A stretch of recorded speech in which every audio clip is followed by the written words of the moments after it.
Good afternoon, ladies and germs in the DIY Nation. It's your boy Darren. We're back with part 3 of this Chevy C10 series. It's part 3 of part 1, basically. I probably should have done this either by chapters and parts or something like that, but whatever. Figure out the titling and everything when I go to post these up. Anyway, part 3, we're continuing on the power window, power lock expedition. Now, the power locks, we've got those all working. So in the last videos you saw where I fixed the tumblers and everything like this. And then in part 2, we did some work on the power window on the driver's side and got that working. There was some electrical stuff that needed to happen, some lubing of the tracks. Pretty simple, pretty straightforward. I hope you guys enjoyed that video as well. In part 3, we're gonna figure out and hopefully finally fix the passenger side window. Now, I did some diagnosis on it. I was showing you in the last video what was happening where the window, when you try to make it come up, it keeps wanting to cock to one side and bind up in the track. Now, I did some research on it, everything like this, and unfortunately there are no life hacks that people are doing to fix that. And my apologies if you hear a lot of wind noise out here. It is super windy today. We've got a gnarly storm system that's fixing to come through here in a little while. And so I'm trying to beat that out and get this done ahead of time so I can get back inside where it'll be dry. So if you hear the wind noise, I apologize. I'll do my best to offset it here. But anyway, let's jump right into it. So like I said, there's no life hacks or anything like that that people are doing other than lubing the tracks, realigning the window tracks and everything like that. So I went ahead and I pulled out the passenger side window regulator just to have a look on it. And I'll show you here in a second what I found. Not uncommon, pretty common problem actually, and it appears this is probably what's causing the issue. You never know until you actually put another one in there. This window regulator doesn't look that old, but then again, it's been inside of a door. The truck's been pretty well taken care of, so you know, not a outside water leaking through the door, rusting everything kind of scenario. So, but anyway. I went ahead and pulled the window track out, the window regulator, and I'm going to flip the camera around so that I can show you what it is we're looking at. Stay tuned. This is the original window regulator. Of course, like I told you before, it's a scissor style window regulator, and I'm going to keep apologizing for the noise out here. We got neighbors cutting grass, we got wind, my dog's out here. Everything's working against me today, but we're going to do what we can do. The show must go on. So here's what's going on with the original regulator. So this is obviously a power window motor that's on here. There's a gear up inside here that basically just swings this track, and this arm moves up and down, pivots right there. This arm moves up and down, and it pushes on this scissor frame, and there's 3 guides, if you will, that actually control the windows, and control the window and the frame to make it go up and down. These 2 right here, this one and this one, actually tie into the window frame, and this bottom one ties into a support frame on the side of the door there. So let me show you what's going on with these things. These things are extremely loose. Now, they're supposed to have some flex. They're supposed to spin a little bit. But what you'll notice is on some of these, I'll show you on another one, not only is it very, very loose, but the actual arm that it's on, right, the actual pivot, the metal bolt, that whole thing moves as well. It's loose in there. That's not supposed to be like that. In this one right here, if you look closely, you can kind of see the plastic's a little bit wallered out, if you will. This one moves the shaft itself doesn't move, but this thing has a super amount of play in it, whereas this one, the whole shaft moves as well. On this bottom one, you can see how it's raised up. The whole shaft moves on this, and that one's also wallered out. Additionally, this X part of the frame has a bit of slack in it as well. It's not terrible, but it has some slack in it. So any little bit amount of slack in these things can cause a problem. So now we move over to the new one that we have here, and we can take a look at these things, right? These things are much stiffer. They don't move as well. Now I will lube these up to give them a little bit of help, but the shafts don't move. The actual plastic collars are much stiffer on here, so they stay much more rigid in the frame and the guides that they're running through. There's also no play in the X factor of this particular frame. So again, those little details can help to make a window work versus not work. So basically, what I'm going to do now is I'm going to get this thing all prepped up. I'm going to lube it up, lube the tracks, get everything ready to go, swap the motor over and everything, and then I'll get ready to put it back in the door, and I'll see if we can't get you somewhere inside the truck watching this where the wind isn't going to be a problem. So anyway, let me get this thing prepped up and ready to go, and I'll be right back with the next portion. Stay tuned. Okay, real quick tutorial on how this works. So there's the window track. This is the back part of the window track that the rear side of the window goes down. The front side of it, I don't know if you'll be able to see it way over there. Tough to get to. There's really no way to see it otherwise. So there is a track right here. That's that bottom track on the door. And then of course you have the top track on the window. I still have to lubricate it. I cleaned out most of the other grease. I'm going to fill it with the lithium grease, but those top two run. Now, the way you're going to get this thing in here is a process. We're going to have to actually sneak the bottom one in first, right? The bottom one, this is kind of tough to see. The bottom roller will slide into this track right here, and then we'll slide the whole mechanism over. Then we have to slide the front roller in way down there on the front, and then slide it back, and then the rear roller will actually slide in to this little, it's tough to see, this little groove right here in the track. So then we'll have to reposition the motor assembly to get it to line up with the 4 holes on the door. So let me try and get this thing laid up in there. I can't do it holding the camera, and then we'll see if we can get this thing up and running. Be right back.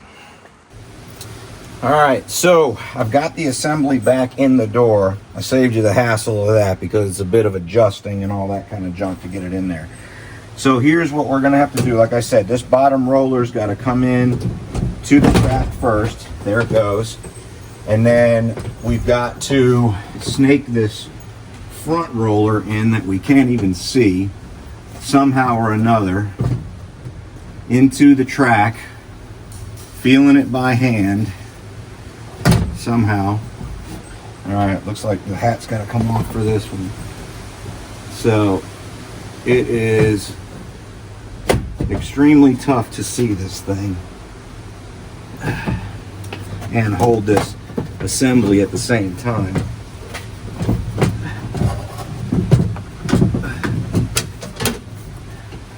Little bit of a acrobatic maneuver. Come on, slide up in there. There we go. And then somehow we've got to get this rear roller into its spot as well. Looks like the front one came out, so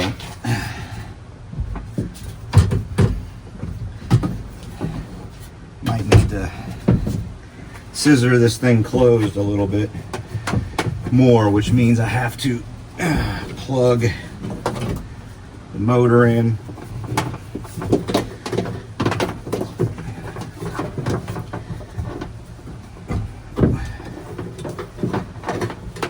This is quite a feat to do this. Let's see. Let's see if I can get this guy in.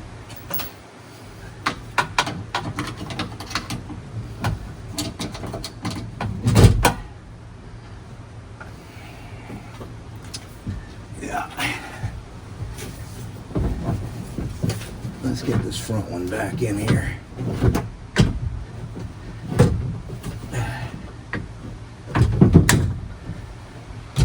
There we go. All right, so we got 2 of them in. Man, talk about a pain. Now, let's see if we can get this motor plugged in, which I probably should have done ahead of time.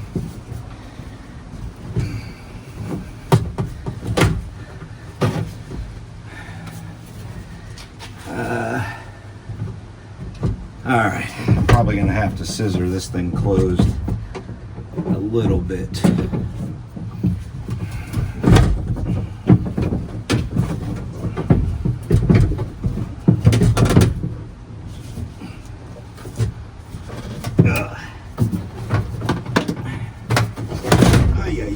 Yeah, this is really a pain. All right, let's get this motor hooked up. Oh, cool, all of them came out. All right, so we got that guy. I'm gonna have to put the key on and do this. Let me wrestle this thing a little bit and get it in place. You see the process. It's a bit of a pain. So let me wrestle this, get this in place, and then I'll come back. Well, folks, it is finally back in. And man, was that a fight. So like I said, you have to put this bottom roller in first through the rear. Then you've got to sneak that top roller in through that little opening they got right there. Then you got to swing the whole assembly forward to get that top roller in way over there. I don't know if you can see that. And you swing the whole assembly back. Then you actually have to use the power window switch to adjust the regulator and line up the bolt holes to bolt it back in. So what does that give us? That gives us, I'm going to try to set you guys up on this thing here. Hopefully you can see this. Let me double check, make sure we got an angle. What that does is gives us a window that comes down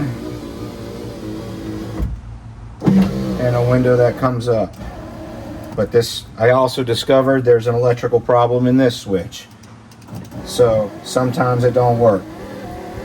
It's a little slow to come up, but it does come up. When the engine's running, it'll be a little bit more powerful. It'll loosen up over time. But as you can see, the window doesn't bind coming up anymore, which is what we were going for. So apparently there is something in this switch, or either in the switch itself,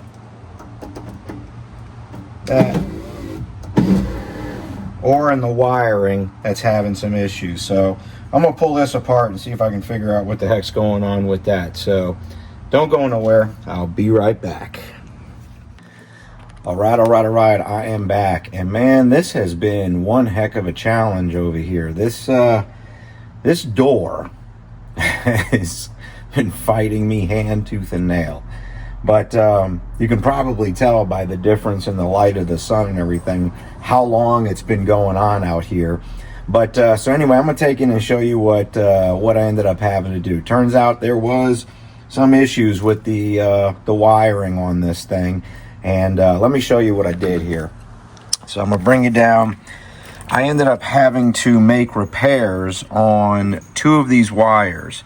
As I was moving the plugs around, they just broke right off of the terminals on the inside of them. Now, you might ask yourself, well, why not just replace the whole thing like you did on the driver's door?